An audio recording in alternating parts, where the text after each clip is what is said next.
Hey everyone, it's Neon and welcome back to ProRevenge. How I got my landlord arrested for auto theft.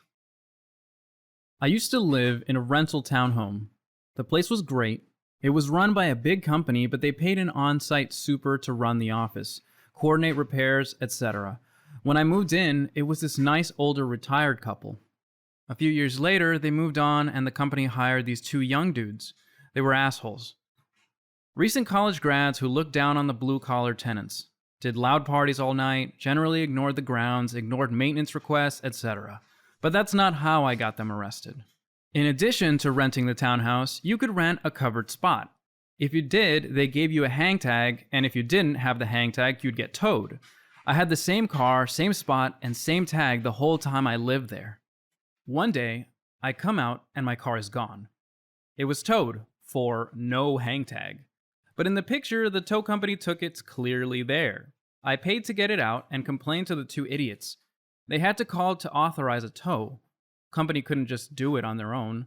They gave me a half-assed apology. About a week later, same problem. Again, towed for no tag. Again, the tag's right there. This time, I called the corporate office and complained. After that, it started happening nearly every day. When I talked to the supers about it, they just laugh. I knew they were doing it on purpose, so I did some research.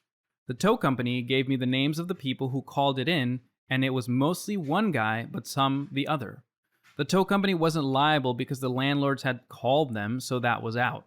But I did some research and found out that in my state, calling for a tow when you know it's not a legal tow is grand theft auto, just like if you broke into a car. I also found out you can record conversations in my state without telling the other person. So I went in to meet the two bros to talk about the situation. They told me, on tape, that the first two times were mistakes, but after that, they did it on purpose and would keep doing it, so until I learned my lesson, they stated that they knew I was okay to park there, but they didn't care. I took that recording and the list of calls to a buddy who's an attorney, and he helped me take it to the local police. Police were more than happy to have a couple felony charges dropped into their laps, so they filed charges and went to arrest them.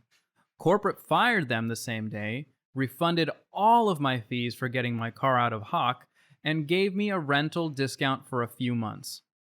They both ended up eating the felony and got probation. Last I heard, they weren't able to find decent jobs because of the felonies and also couldn't pay their student loans. Both ended up working construction, which they'd sneered at because that's all they had left.